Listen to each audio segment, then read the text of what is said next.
네, 여러분 안녕하세요. 드디어 거꾸로 수업을 시작하게 됐습니다. 첫 번째 수업이라 쌤도 너무 떨리는데요. 여러분들 이 영상을 보고 공부 열심히 해와서 수업 시간에 더 재밌게 같이 공부했으면 좋겠습니다. 자, 오늘 이제 암석에 대해서 배워볼 건데요. 학습 목표는 암석을 크게 세 가지로 구분해 볼 수 있습니다. 퇴적암, 화성암, 변성암으로 구분된다는 것을 알고 그 암석의 종류를 여러분들이 분류를 해볼 줄 알아야 됩니다. 그래서 두 번째는 암석을 분류할 수 있고 그 생성 과정을 설명할 수 있다. 그리고 우리 생활에 흔히 이용되는 암석을 이제 열거한다, 순서대로 쭉 말한다, 그리고 설명할 수 있다. 세 가지가 되겠습니다. 첫 번째, 퇴적암. 퇴적된다는 말은 이게 쌓인다는 의미죠. 그래서 토양, 흙 또는 암석에 부서진 조각들이 운반되어 쌓여 굳어진 것을 퇴적암이라고 한다. 자, 먼저 이 모래나 암석에 부서진 조각들이 생기려면은 풍화와 침식을 받아야 되겠죠. 그래서 바람과 또는 비 등에 의해서 깎여 나가게 됩니다. 자, 깎여 나간 것들이 운반이 됩니다. 대부분 이제 강을 통해서 운반이 되게 되겠죠. 자, 그래서 그것들이 이제 쌓이고 쌓인 다음에 그냥 쌓이기만 한다고 단단한 돌이 되는 건 아니죠. 다져지고 층층이 쌓이면서 어, 쌓이고 그 위에 또 쌓이고 또 쌓이고 하면서 이렇게 계속 눌려지니까 다져지고 점점 그리고 이 사이사이를 이제 또 시멘트 같은 물질들이 채워주게 됩니다. 그래서 단단한 돌덩어리를 만들어주게 되는데 그 굳어지는 과정을 거친 이후에 퇴적암이 되는 것입니다. 자, 그래서 처음에 풍화 침식을 받은 조각들이 운반돼서 쌓이고 다져져서 굳어지면 퇴적암이 된다라고 알고 있으면 되겠습니다. 여기서 아까 쌤이 말했던 이 입자들 사이에 본드 같은 역할을 해주는 것, 본드 같은 역할을 해주는 것, 그게 뭐냐면 석회질 물질이라고 하는 것입니다. 석회질 물질은 실제로 이 석회질 물질이 쌓여서 만들어진 암석이 석회암인데요. 어, 이 석회암이 바로 시멘트의 원료가 됩니다. 뒤에서 또 설명하겠습니다. 자, 퇴적암의 특징에는 뭐가 있냐? 첫 번째로 층리, 두 번째 화석, 이렇게 둘 수가 있습니다. 층리는 뭐냐? 어, 퇴적물이 여러 개 겹으로 쌓여서 지층에 나타나는 줄무늬. 여기 여러분 그림에 보면은 줄무늬들이 계속 나타나는 것을 볼 수가 있죠. 자, 이 줄무늬들이 어떻게 생긴 거냐? 퇴적물들이 뭐 홍수나 뭐 강이 범람해서 한번 많이 쌓이게 되죠. 그리고 그 이후에 또 시간이 흐른 후에 또 다른 퇴적물이 또 쌓입니다. 그리고 그 위에 또 쌓이고 이런 식으로 퇴적물들이 번갈아 가면서 쌓여서 굳어져서 나타난 것이 바로 층리가 되겠습니다. 그래서 이것은 퇴적암에서만 나타나는 특징이 되는 거죠. 층리 잘 알아두기 바랍니다. 두 번째는 화석. 화석은 여러분 뭔지 잘 알고 있죠? 그래서 퇴적암 속에 남아있는 생물의 유해나 흔적은 발자국 같은 것을 말하고, 유해는 뼈나 뭐 알껍질 이런 것들을 말하죠. 이런 것들은 퇴적암 속에서 발견이 되는데요. 뒤에서 배울 변성암이나 화성암에서는 발견될 수가 없습니다. 이제 그 이유는 좀 이따가 또 알게 될 텐데요. 퇴적암에서만 이런 것들을 발견할 수가 있다. 자, 퇴적암을 분류할 때 알갱이의 크기와 종류에 따라서 분리를 하게 됩니다. 자, 여기 보이는 이 암석은 우리가 여감이라고 하는 것들인데요. 우선 눈에 보이는 커다란 알갱이들이 보이죠? 그리고 조금 더 작은 알갱이들도 있고요. 그리고 그 사이사이를 채워주는 이 분홍색 물질에 해당하는 더 아주 고운 점토와 같은 것들이 있습니다. 그래서 여감을 이루고 있는 것은 이 굵은 자갈, 그리고 자갈보다 작은 모래, 그리고 점토, 이 세 가지가 섞여서 만들어진 것이 여감이다. 자, 그 다음에 여기 보이는 것은 이제 사암이라고 하는 것인데요. 아까 그 여감에서 봤던 작은 알갱이들이 주로 모여서 된 것, 즉 모래와 그 사이를 채우고 있는 점토가 퇴적돼서 만들어진 것이 사암입니다. 자, 그 다음에 여기 보이는 것은 아주 그 입자가 고운 맨들맨들한 입자로 돼 있죠. 그래서 이것은 점토, 진흙이 모여서 만들어진 쉐일이라고 하는 퇴적암입니다. 그래서 자, 요 세 가지는 입자의 크기로 구분이 되는 거죠. 자, 점토냐, 점토 플러스 모래냐, 점토 모래 플러스 자갈이냐, 이렇게 크기로 구분을 해볼 수가 있습니다. 자, 그 다음에 여기 석회암이라고 하는 게 있는데요. 아까 앞에서 얘기를 했던 석회질 물질. 바닷속에 예전에 선생님 설명했는데 탄산칼슘이라고 하는 게 많이 있다고 그랬죠. 자, 탄산칼슘이 나중에 바닥에 가라앉아서 석회암이 되는 겁니다. 석회암. 그것이 이제 석회질 물질이고요. 이것이 굳어져서 만들어진 것이 석회암이다. 여기 조개 껍데기 보이죠? 이 조개 껍데기도 바로 탄산칼슘인데 이 조개 껍데기가 모여서 쌓여도 마찬가지로 석회암이 됩니다. 그래서 석회질 물질이나 조개 껍데기 등이 모여서 석회암이 된다. 자, 그 다음에 여기 보이는 것은 이제 응회암이라고 하는 것인데요. 응회암이 뭐냐? 바로 화산재가 쌓여서 만들어진 겁니다. 자, 이제 이 화산 활동에 의해서 만들어지는 물질은 뒤에 가서 우리가 배우겠지만 화산 활동에 의해서 만들어지는 물질은 우리가 화성암이라고 합니다. 화성암이라고 하는데 그런데 화산 활동에 의해서 만들어졌다고 다 화성암이 되는 게 아니고 이 응외암 같은 경우는 화산이 폭발하면서 나오는 먼지나 돌멩이들이 그 주위에 쌓이겠죠.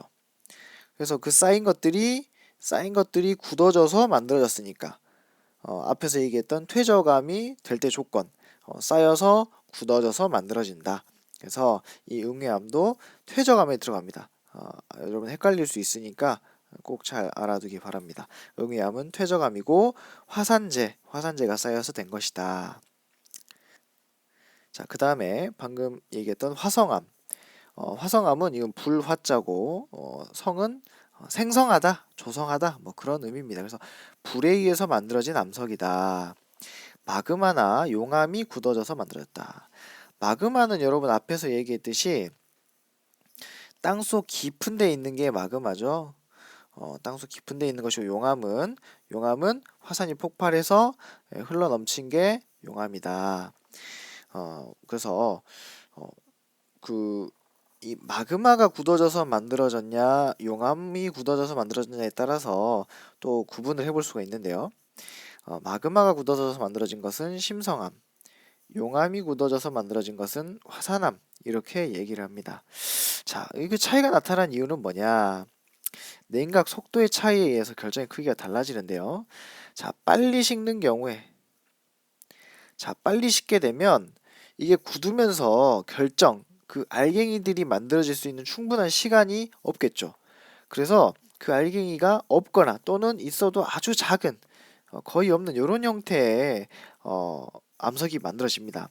그런데 심성암 같은 경우에 마그마가 천천히 식어서 만들어진 이 심성암의 경우에는 이게 굳어지는 데까지 오랜 시간이 걸리니까 마그마 안에 녹아있던 광물들이 서로 같은 종류끼리 이렇게 결정을 만들 수가 있는 겁니다. 같은 종류끼리 결정을 만들 수가 있는 거다.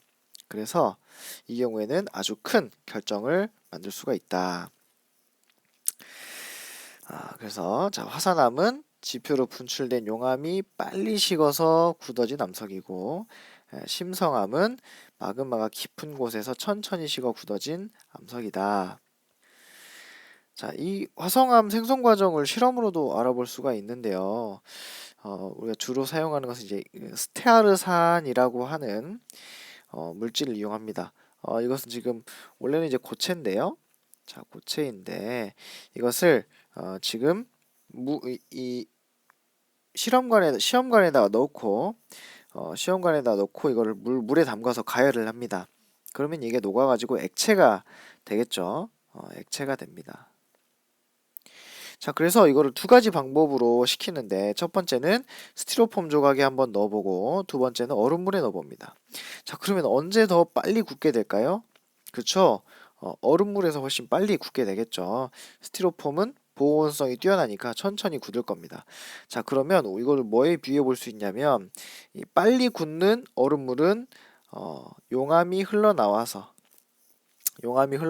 만들어진 화산암에 비유해 볼 수가 있고요. 스티로폼에 굳힌 이 스테아르산은 마그마가 굳어진 심성암에 비유해 볼 수가 있겠죠. 자, 그랬을 때 보이는 결정의 크기가 이때 심성암은 훨씬 크고 화산암은 훨씬 작은 결정의 모습을 보이게 된다라는 겁니다. 자, 요것을 유튜브 영상으로 해서 한번 다시.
자, 영상에서 여러분들 잘 봤죠? 어, 자, 다음으로 넘어가겠습니다. 자, 화성암을 분류해 보겠습니다. 화성암을 분류해 보면 어, 용암이 흘러 넘쳐서 만들어진 화산암과 마그마가 굳어져서 만들어진 심성암으로 나눠볼 수가 있다. 그때 두 개는 이제 결정의 크기가 차이가 나는데요. 냉각 속도에 따라서 결정이 된다. 화산암은 빨리 식기 때문에 결정이 아주 작고 심성암은 결정이 크게 만들어진다. 그리고 색깔을 여기 지금 보면은 색깔도 다 다르죠? 색깔은 암석에 포함되어 있는 광물의 종류에 따라서 결정이 됩니다. 아, 그래서 지금 여기를 다시 한번 자세히 보면은 자, 화산암의 종류. 화산암은 입자의 크기가 작겠죠. 자, 입자의 크기가 작은 화산암이 있습니다. 화산암에서 먼저 제일 어두운 것이 뭐냐? 제일 어두운 것이 현무암이죠. 제일 밝은 게 뭡니까? 유문암이죠. 그 다음에 중간에 끼어 있는 게 안산암이네요. 자, 이렇게 구분을 해볼 수가 있고, 자, 그러면 이렇게 갈수록 오른쪽으로 갈수록 밝다. 그리고 왼쪽으로 갈수록 어둡다. 이렇게 되는 거죠. 자, 그 다음에 입자의 크기가 큰 것, 심성암을 보겠습니다. 자, 이 심성암의 경우에는 뭐가 제일 어둡냐면 반려암이 제일 어둡죠. 반려암. 제일 밝은 것은 화강암입니다. 그럼 그 사이에 있는 것은 섬록암이죠. 자, 그래서 입자의 크기를 가지고 한번 보면은 자, 제일 밝으면서 입자의 크기가 큰 것. 주로 이제 물어보는 게 화강암입니다. 밝으면서 입자의 크기가 큰 것. 어두우면서 입자의 크기가 작은 것. 현무암입니다. 요 두 가지를 대비해서 여러분 잘 알아두시고, 그 다음에 또 알아둬야 될 것은 밝으면서 입자의 크기가 작은 거는 뭐냐? 유문함이고, 어두우면서 입자의 크기가 큰 것은 반려합니다. 요거까지 알아두면 좋겠습니다. 자, 그 다음에 변성함. 변성함이라는 것은 성질이 변해서 만들어진 암석이죠. 그래서 앞에서 배웠던 퇴적암이나 화성암 모두 변성암이 될 수 있습니다.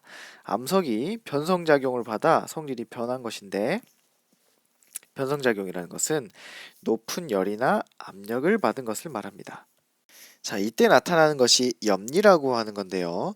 앞에 우리 퇴적암에서 비슷한 단어가 있었죠. 즉, 층리. 그렇죠. 층리는 퇴적물이 층층이 쌓여서 만들어진 게 층리고, 염리는 뭐냐? 암석을 이루는 알갱이들이 여러 개 있었겠죠. 자, 그런데 이게 아주 강한 압력을 받았다고 생각해 보세요. 그러면 이게 어떻게 되냐? 이렇게 길쭉길쭉하게 늘어나겠죠? 그래서 압력을 받은 방향에 수직하게 나타난 이 줄무늬를 뭐라고 하냐면 이것을 염리라고 합니다. 알겠죠? 층리하고 비교해서 꼭 알아두세요. 자, 지금 여기 변성암의 종류가 나와 있습니다. 변성암의 종류 한번 봅시다. 자, 우선은 앞에서 우리 배웠던 셰일, 진흙이 모여서 만들어진 퇴적암. 셰일이 열만 받았을 경우에는 뭐가 되냐면 홈패스라고 하는 것이 됩니다. 그런데 셰일이 열과 압력을 같이 받는다. 즉 땅속 아주 깊은 곳으로 가서 변성작용을 받으면 어떻게 되냐면 먼저 전파남으로 변합니다. 열과 압력을 조금 받았을 때, 조금 더 받으면은 편암이 되고 아주 많이 받으면 편마암이 됩니다. 자, 이 과정에서 여러분 변화가 뚜렷하게 보이나요? 이 줄무늬가 원래 없던 줄무늬가 아주 희미하게 생겼다가 여기는 아주 뚜렷하게 보이고 있죠. 그래서 줄무늬가 점점 더 뚜렷해진다. 강한 압력을 받았다는 증거입니다. 자, 다음에 사암 봅시다. 사암은 열과 압력을 받으면 규암이라고 하는 것이 됩니다. 자, 지금 보니까 아주 점 같은 요 입자들이 다시 변해가지고 새로운 결정을 만들었죠. 그래서 좀 더 투명해지고 다른 형태로 변하게 됐습니다. 석회암. 석회암은 석회질 물질이 쌓여서 만들어진 거라고 했었는데요. 열과 압력을 받으면 대리암이 됩니다. 대리암은 뒤에서도 우리가 배우겠지만 우리가 대리석이라고 하는 실내 장식 하는 아주 실내 장식 인테리어에 사용되는 고급 암석이 됩니다. 자, 그 다음에 우리 생활에 이용되는 암석을 한번 보겠습니다. 자, 여기 보는 것처럼 건물의 외벽에 주로 사용되는 것, 건물의 외벽은 주로 사암이나 화강암을 이용합니다. 사암이나 화강암은 아주 단단하기 때문에 건물 외벽에 사용되고, 그 다음에 여기 지금 시멘트는 아까 앞에서 어떤 걸로 만든다고 그랬어요? 그렇죠. 석회암으로 만든다 그랬죠. 석회암. 자, 그 다음에 아까 말했던 그 사암이나 화강암, 이 그 건물의 외벽으로 쓰인다 그랬죠. 그래서 이런 성벽 이런 것도 이제 화강암으로 만듭니다. 자, 그리고 여러분 잘 알고 있는 돌하루방, 이 구멍이 뽕뽕뽕 뚫린 돌하루방은 뭘로 만드냐? 현무암으로 만듭니다. 현무암. 자, 그리고 여기 비너스 뭐 조각상, 이런 조각상은 대리암으로 만드는 대리석으로 만드는데요. 이 대리암 또는 대리석, 요거는 아까 뭐가 변해서 된 거라 그랬어요? 그렇죠. 이 석회암이 변성암이 되면은 대리암이 됩니다. 그래서 이 조각에 주로 쓰인다 그랬죠. 조각이나 실내 장식에 쓰입니다. 자, 그 다음에 이 정원석이라고 하는데요. 정원석, 연못이나 그 집에 이렇게 정원을 장식하기 위해서 쓰이는 이 정원석은 편마암을 주로 씁니다. 편마암이 아까 편마암은 변성암이죠. 변성암의 줄무늬가 멋지게 나타나기 때문에 여러분 여기 보이는 이런 줄무늬들이 변성암에 나타나는 특징입니다. 그래서 편마암을 정원석으로 쓴다. 그리고 여기 성벽도 아까 얘기했던 화강암을 사용하겠죠. 자, 여기까지 배워봤습니다. 어, 그래서 여러분들 지금 암석의 종류, 퇴적암, 화성암, 변성암 배웠었고, 또 그 각각 퇴적암, 화성암, 변성암의 그 종류도 알았었는데 그 구분을 할 줄 알아야 되겠습니다. 여기까지 오늘 수업 마치도록 하겠습니다.